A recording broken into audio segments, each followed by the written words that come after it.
Good morning, students. Today I am going to start a new topic, very important topic, Coulomb's law. Coulomb's law. Coulomb's law of class 10. Class 10. This is very important topic. And this Coulomb law also you will read in class 12 also. So now come to the point. Before starting the Coulomb law, firstly we have to know electrostatic force. Electrostatic force. Or you can say that Coulomb force or Coulomb force.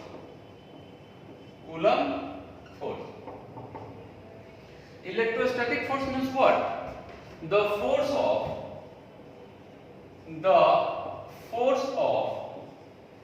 attraction. The force of attraction or repulsion. Attraction or repulsion between two static charge. A static charge is called electrostatic force. Electrostatic force. Is it clear? You know that static charges you know very well, because electrostatic means weight charges at rest. That is called static. Okay, static electricity. So now the force of attraction or repulsion between two static charge is called electrostatic force. बच्चों, you know about the Coulombs. Coulombs is the name of scientist. So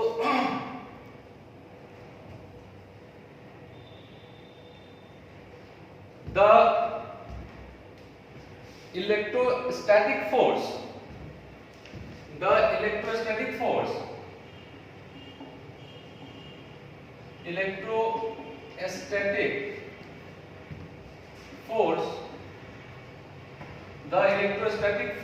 between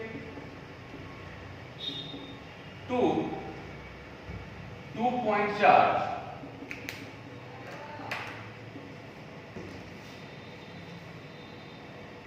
is experimentally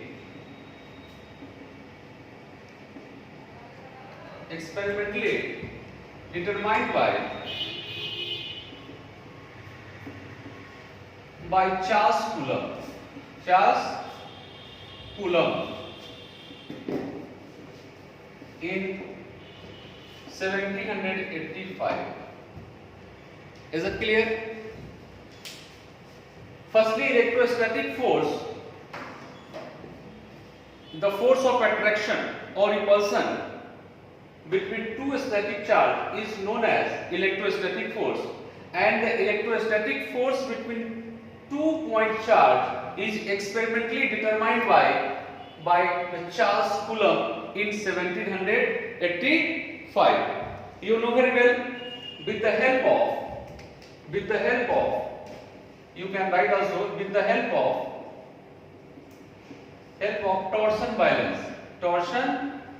balance. Is it clear? Electrostatic force क्या होता है? Attraction और repulsion between two static charge के attraction और repulsion को क्या कहते हैं? इलेक्ट्रोस्टैटिक फोर्स, और you can say that Coulomb's force also.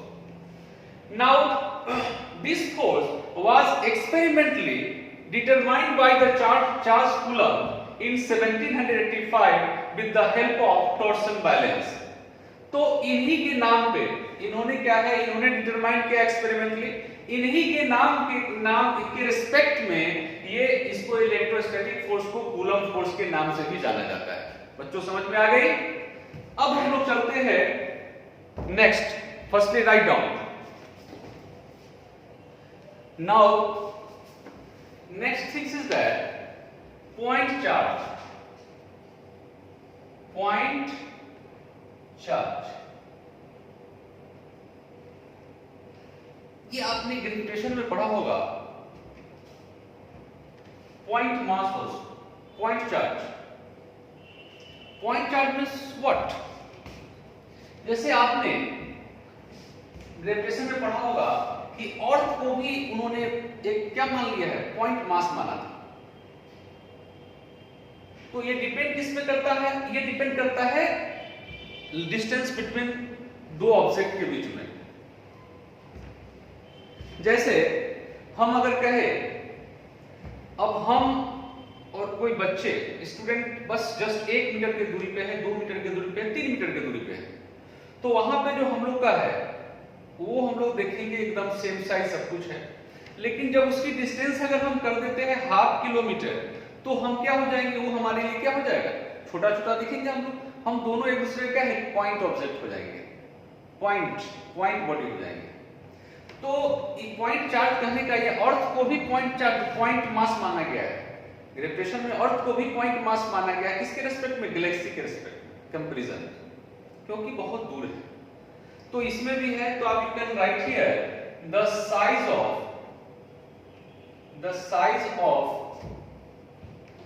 Charge is very small in comparison to distance involved. Distance involved is called point charge.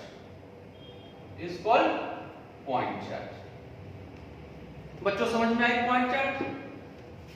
Okay, the size of the charge is very small in comparison to distance involved. Distance बढ़ेंगे तो वो point charge होगा, distance पे depend करता है, ठीक है? It is called point charge. Is it clear? Now come to the next point, Coulomb's law. Very important, Coulomb's law. According to the Coulomb's law, it states that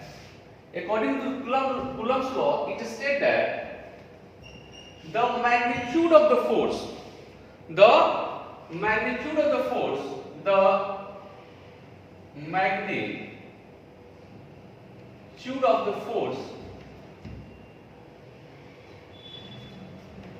force of attraction or repulsion, the magnitude of the force of attraction or repulsion between two-point charge at rest is directly proportional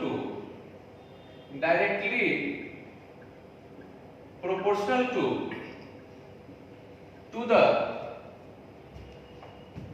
product of two-point charge and inversely proportional to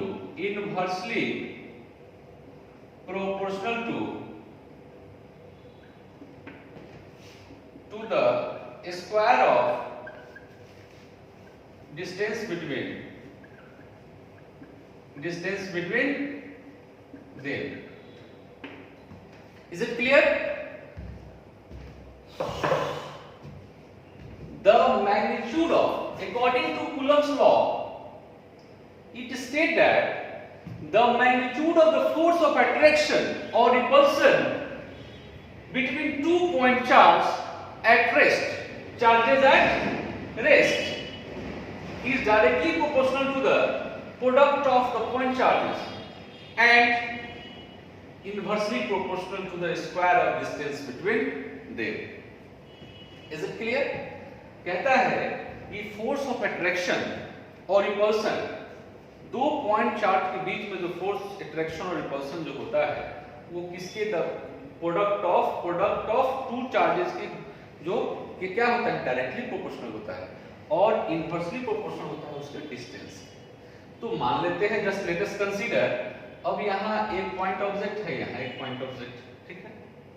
अब यहाँ मान लेते हैं Q1 है, यहाँ पे Q2 है, ये पॉइंट चार्ज Q1 है, बीच में क्या है, बीच में यहाँ क्या है, एक R डिस्टेंस मान लेते हैं।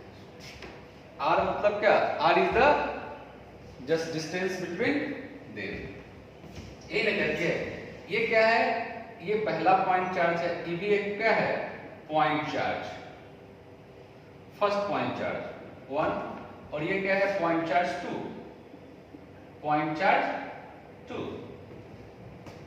अब यही कहता है, क्या कहता है, फर्स्ट कहता है कि force of attraction is directly proportional to, force of attraction or repulsion is directly proportional to the product of what? Product of what? 2 point charges. मान लेते हैं फर्स्ट। Now second कहता है कि force is inversely proportional to what? A square of separation, or you can say it square of distance between 2 point charges. So we mathematically we can write, okay, so force is directly proportional to Q1 and Q2, means product of charges, and inversely proportional to distance between them. This is distance, and distance is denoted by R. Now adding equation 1 and 2, we have what? F is directly proportional to Q1 Q2 by R square. Okay, F is directly proportional to Q1 Q2 by R square. Or you know that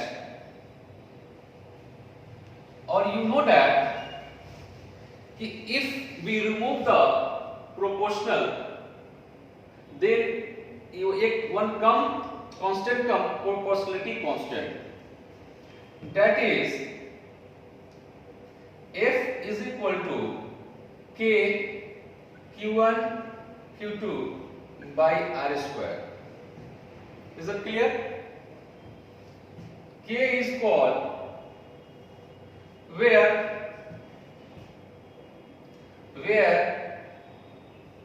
K is called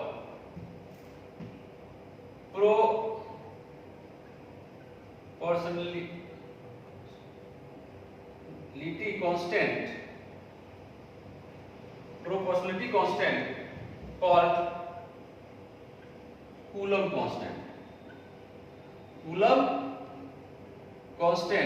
or you can say that electrostatic constant or electrostatic constant. Is it clear? And the value of K is written as 1 by 4 pi epsilon naught. 1 by 4 pi epsilon naught, मैं इसको बताता हूं, permittivity, absolute permittivity of free space ये होता है। Okay, जिसकी value होती है 1 by 4 pi epsilon naught is equal to 9 into 10 to the power 9 newton metre square पर कूलम स्क्वायर। तो आपको एक चीज इसको लर्न याद रखना होगा। मैं फिर इसको भी प्रूव करके बताता हूं, कोई प्रॉब्लम की बात नहीं है, लेकिन क्या है इतना जानिए, फिर मैं इसको सबसे कूलम्स लॉ कहता है, समझ रहे हो क्या है? Force is directly proportional to what? मैं electrostatic force directly proportional to the product of charges, समझ में आ गई। उस inversely proportional to the distance between them, ये भी समझ में आ गई। हम दोनों इक्वेशन को ऐड किया तो हमने ये आया। हम जानते हैं कि इसको हटाने के लिए, इस प्रोपोर्शन को हटाने, प्रोपोर्शनलिटी को हटाने के लिए क्या करते हैं? एक कांस्टेंट लाते हैं जो F इक्वल टू K हुआ, और K क्या है, प्रोपोर्शनलिटी कांस्टेंट होता है, इसको हम लोग क्या कहते हैं, कूलम कांस्टेंट, और you can say that electrostatic constant बोलते हैं, जिसकी वैल्यू क्या होती है, K is equal to 1/4 pi if silent not, okay, it is written as same if silent not, okay, and the value of 1/4 pi epsilon naught is equal to 9 into 10 to the power 9 Newton meter square and per coulomb square। आपको मैं बता चुका हूं कि किसी भी unit का आप क्या है, उसका किसी भी फॉर्मूला का आप उसका यूनिट निकाल सकते हैं। I have already earlier I have told you। तो any problem? I think you have no problem। Okay, now write down। Now very simple, अभी जस्ट हम लोग देखे हैं electrostatic force is equal to 1/4 pi epsilon naught into Q1 Q2 by R square। हमने यही देखा है बच्चों, हमने यही देखा है ना, ये हमने फॉर्मूला देखा है, where if electrostatic force epsilon naught means what, epsilon naught इसको बोलते हैं बच्चों, आप लोग के लिए 10 वालों के लिए नया होगा वर्ड, आप 12 में जाएंगे तो उसको पढ़ेंगे, इसको वेक्टर फॉर्म में भी पढ़ेंगे, अगर अभी आप इसको पढ़ लेते हो तो उसमें बहुत इजी लगेगा। तो epsilon naught इसका होता है एब्सोल्यूट परमिटिविटी,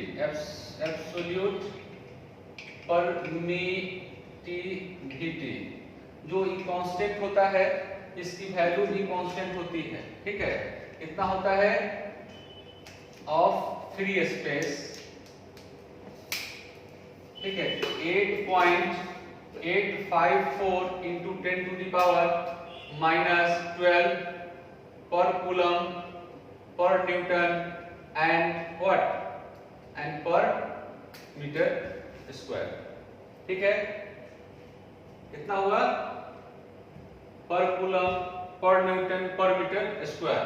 अगर मान लेते हैं कि हमको थोड़ा इसके यूनिट में कंफ्यूजन हो गई, तो भाई हम भूल गए, तो हम क्या करेंगे, मैं आपको बता चुका हूं, तो इसको कुछ नहीं करना है, सीधा क्या करना है, इस पे हम लोग आएंगे। चलिए थोड़ा हम देख चेक भी कर लेते हैं हम लोग। तो F is equal to 1/4 pi epsilon naught into Q1 Q2 by R square, ठीक है बच्चों। चलिए अब हम लोग चलते हैं, वहां पे 1 है, ठीक है, तो अक्रॉस मल्टीप्लाई अगर करेंगे तो क्या हो जाएगा, Q1 Q2 is equal to what, 4 pi epsilon naught into F into R square, इतना होगा, ठीक है बच्चों। चलिए अब हमको क्या निकालना है, epsilon निकालना है, Q1 Q2 by इधर क्या है, epsilon naught, तो इधर क्या हो जाएगा, F into R square, okay, F into R square, यही होगा। अब इसकी हम वैल्यू को डालेंगे, चलिए Q1 Q2 क्या हो जाएगा, Q1 और Q2 क्या हो गया, आपको C square coulomb square into force 1 into what, क्या हो गया, coulomb square into coulomb square by Newton, coulomb square by Newton और बाय मीटर स्क्वायर, ये हुआ। तो क्या यहाँ सही है, यहाँ तो 1 है, तो क्या यहाँ हमको कंफ्यूजन लगी है, कंफ्यूजन थोड़ा लगी है, इसलिए बच्चों मैं इसको कर दिया हूं, ठीक है, ओके। तो आपका क्या हो गया, ये यहाँ गलत है, इसीलिए मैं बोलता हूं यहाँ पे हम लोग क्या प्रूव किए, ये सही है, coulomb square by newton into by what, by metre square. तो अब क्या हो गया, तो अगर हमको ये पता था तो हम इजी बना दिया ना जी, अगर ऐसे हम लोग यूनिट को अगर यूनिट में कंफ्यूजन होगी तो ऐसे हम लोग प्रूफ भी कर सकते हैं। ठीक है बच्चों, इप्सिलॉन नॉट की वैल्यू कितनी है, क्या इसको बोलते हैं, absolute permittivity of free space, and the value of that epsilon naught is 8.854 into 10 to the power minus 12 coulomb square per newton per meter square.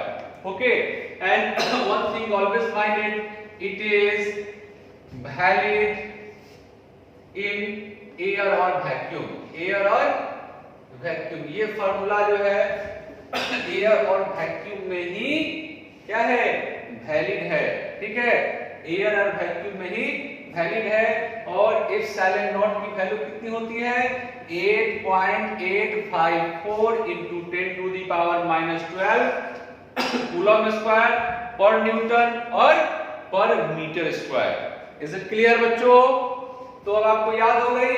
और you know that 1/4 pi epsilon naught की वैल्यू होती है, क्या होती है बच्चों, 9 into 10 to the power 9 newton metre square और पर कूलम स्क्वायर। ठीक है, ये भी कांस्टेंट है और ये भी कांस्टेंट है ये value. Is it clear? Any problem? चलो फिर इसको फिर देखते हैं। अब एक चीज देखते हैं हम लोग कि भाई ये फॉर्मूला आया कैसे।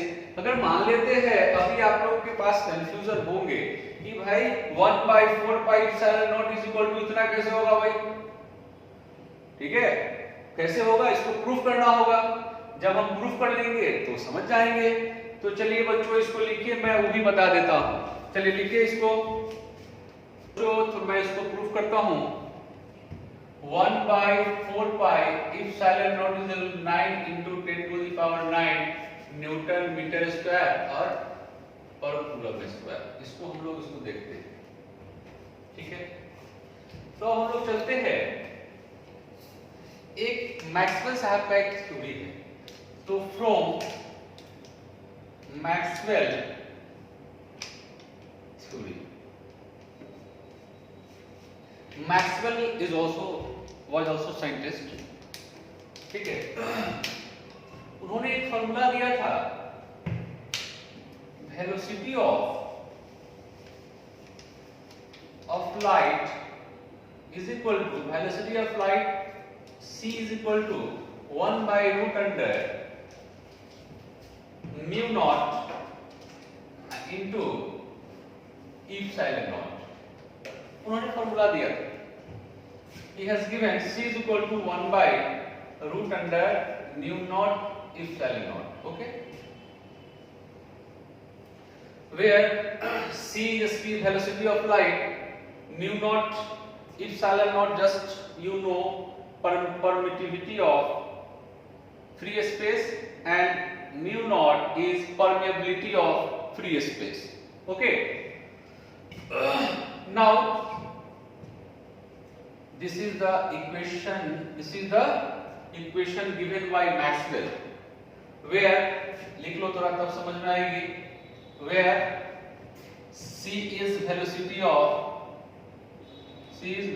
of light, okay, and mu naught is permeability of free space, okay, and the value is 4 pi into 10 to the power minus 7 Henry per meter। okay, minus 7 Henry meter, and epsilon naught you know very well, permittivity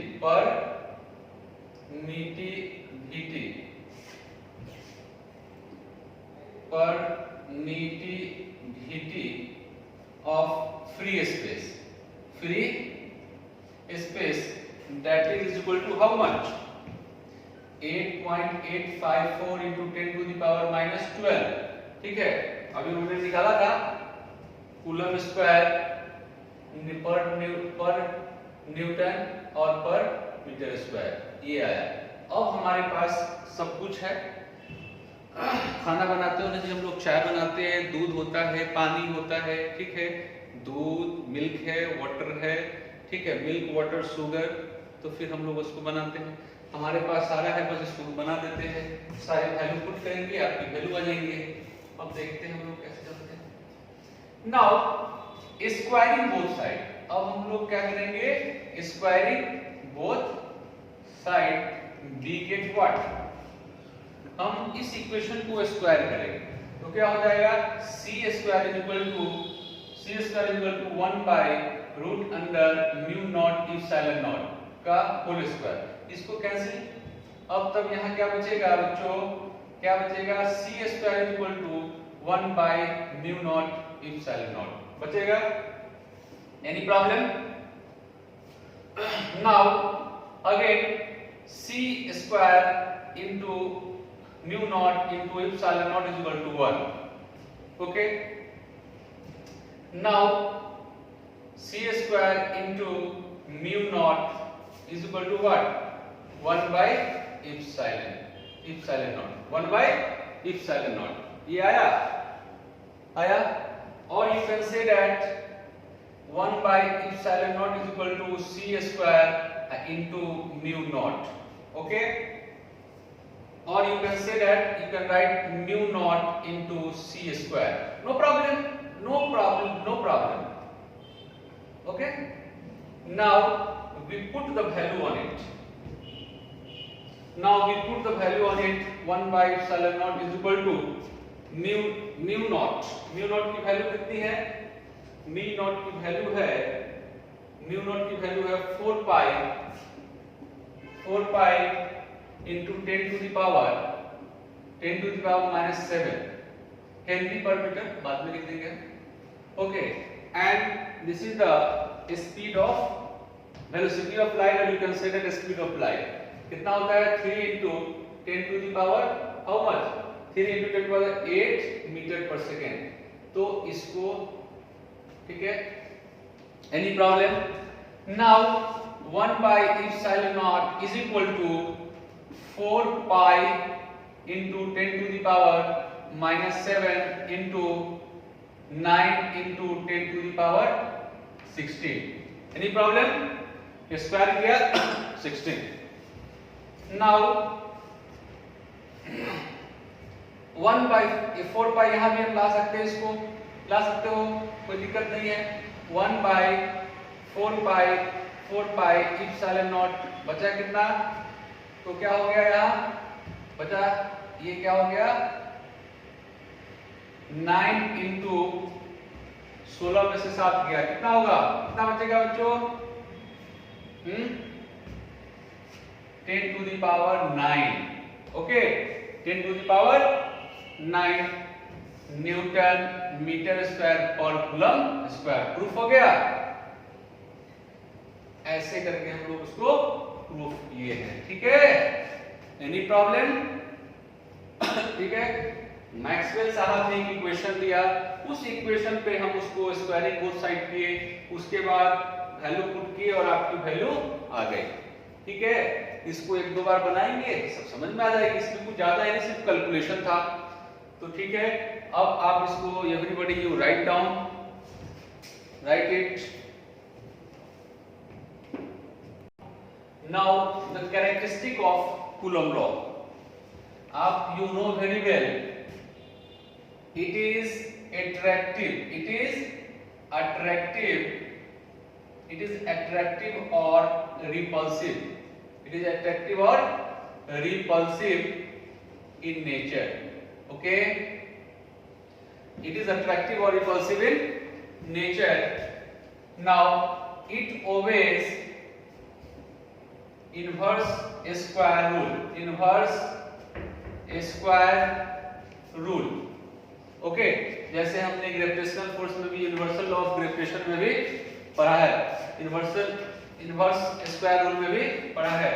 now it also depends on medium. Okay, it also obey the Newton's third law, of motion, and it is conservative force. It is conservative force. What is? It is conservative force. Okay. Now these are the characteristics of Coulomb law. It is attractive or repulsive in nature. It obeys the inverse square rule. It also depends on medium, and it also obeys the Newton's third law of motion, and it is conservative force. These are the characteristic of Coulomb's law, or you can say that electrostatic force. Okay, Coulomb's force you can write here, Coulomb force or electrostatic force. And students, and after that I am going to practice one or two numericals. Okay, now you write down. Now your first question is, find the least Coulomb's force, or you can say that electrostatic force, for the charges placed 1 meter apart. तो बच्चों, you know that charge of electron जानते हो, 1.6 into 10 to the power minus 19 coulomb. जानते हो तुम लोग? Charge of electron पता है.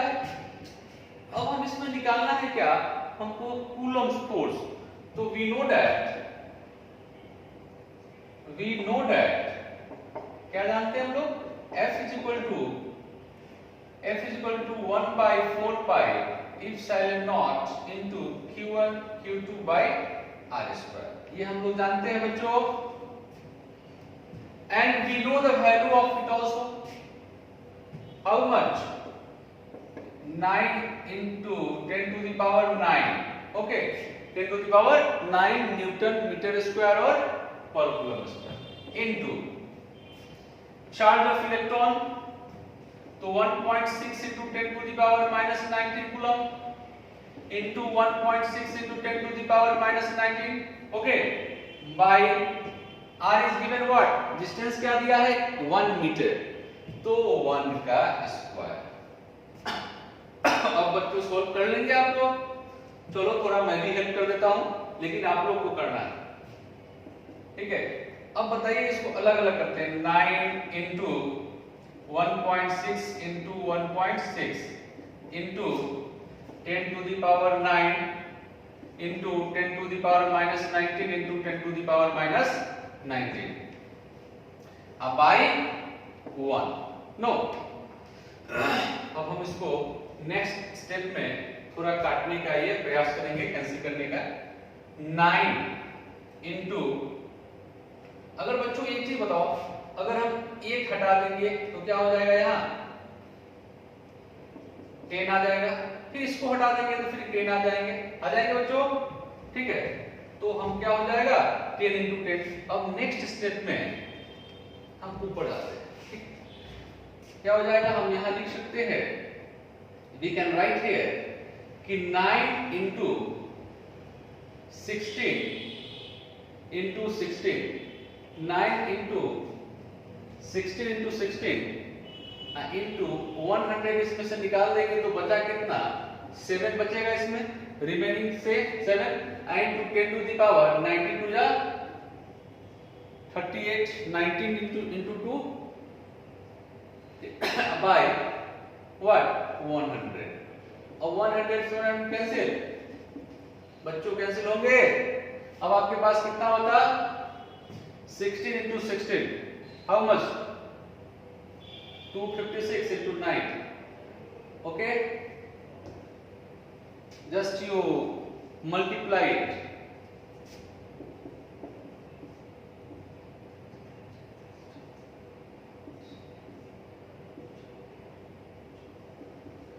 Two 56 into 9. 256 into 9.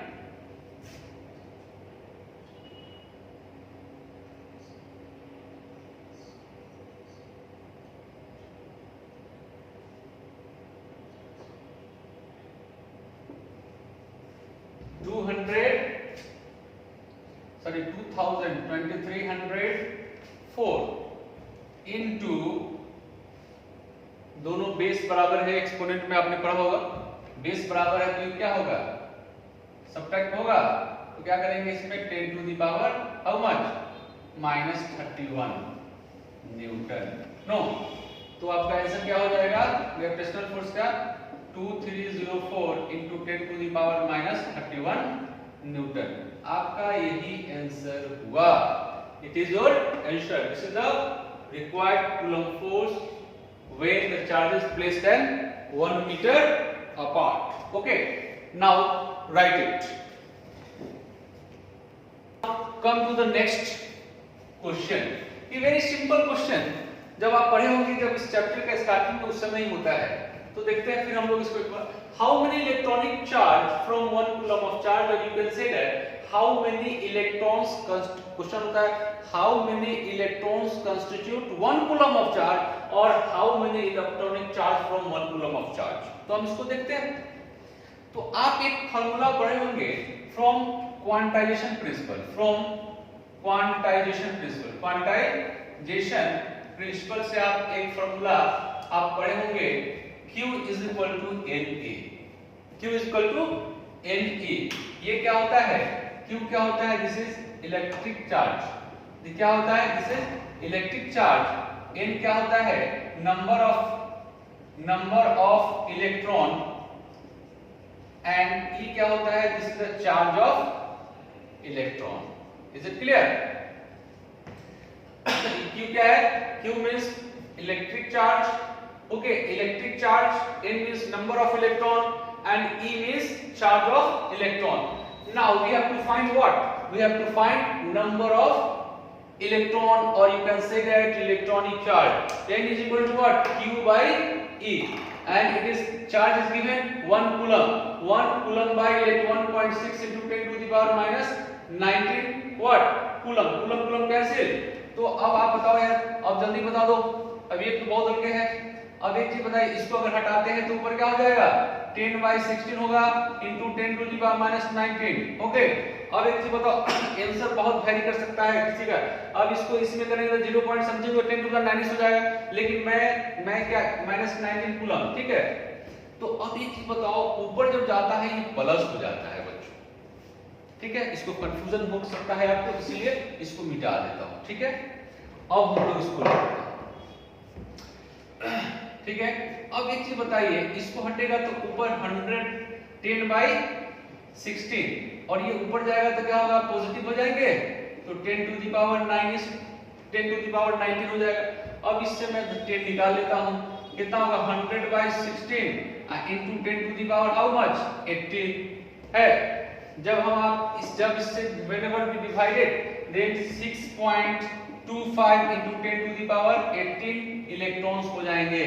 यही आपका आंसर हो गया, ठीक है। कोई पूछेगा how many electrons constitute 1 coulomb of charge, तो your answer will be how much 6.25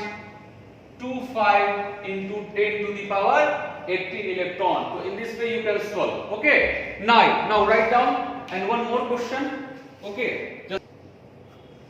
Now third question is, this is third question, calculate the Coulomb force of between proton and electron। Proton का और electron का charge क्या होता है, semi होता है, सिर्फ साइन अलग होते हैं, नेगेटिव एक पॉजिटिव, लेकिन उसकी वैल्यू सेमी होती है 1.6 into 10 to the power -19 coulomb. Okay, चलते हैं हम लोग, F निकालना है, क्या होता है 1/4 pi epsilon into Q1 Q2 by R²। इसकी वैल्यू पता है हमें, पता है ना, कितना होता है बोलो, 9 into 10 to the power 9 होता है। अब चार्ज भी पता है कितना होता है बच्चों, चार्ज ऑफ इलेक्ट्रॉन कितना होता है 1.6 into 10 to the power -19 coulomb. दो बार लिखना है, प्रोटॉन का भी 1.6 into 10 to the power -19 coulomb, ठीक है बच्चों। अब क्या है, डिस्टेंस कितना दिया है, सेपरेटेड बाय कितना 0.8 into 10 to the power -15 into 0.8 into 10 to the power -15। Is it clear? अब हमको इसको सॉल्व करना है, तो आप लोग भी सॉल्व करना स्टार्ट करें, इसको जूम करके सॉल्व स्टार्ट कीजिए। तो कितना होगा, अब हम इसको सॉल्व करते हैं। 9 into 1.6 into 1.6 into 10 to the power what, minus 38 into 10 to the power 9। Is it clear? फिर यहाँ पे 0.8 into 0.8 into how much, 10 to the power minus 30, 15 to the 30। यहाँ तक कोई प्रॉब्लम नहीं है। अब बताओ, ये कैंसिल, ये भी कैंसिल, ये भी कैंसिल, ये भी कैंसिल, ठीक है। अब फिर हम लिखते हैं 9 into 16 into 16 into how much, जब ये इस पे इसका हम लोग काम करेंगे तो क्या हो जाएगा, ऊपर प्लस होगा तो 10 to the power 8 into 10 to the power minus 8 into 10 to the power 9। Is it clear? इसका काम खत्म। तो क्या होगा, ये 8 इंटू 8 बचा, ठीक है। ठीक है बच्चों, अब हम इसको 8 टू जा, फिर 8 टू जा, कितना हुआ, how much, this is equal to 9 into 2 into 2 into how much, 10, okay. 9 minus 8 how much, 110 बचा, कितना हो जाएगा,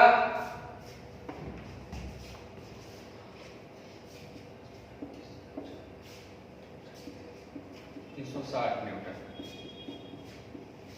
यही होगा।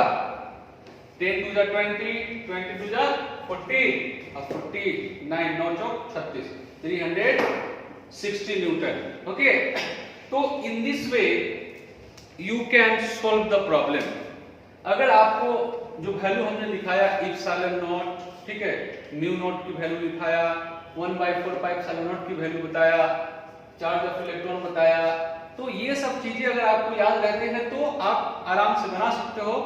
Is it clear? ओके। और आप इसके बाद हमने उसमें हर वीडियो में पीडीएफ भी मेरा रहता है, तो आप उस पीडीएफ को भी डाउनलोड कर लीजिएगा और उससे भी देख सकते हैं, उससे आपको सहूलियत मिलेगी। तो आज का क्लास इतना ही। Okay, thank you very much.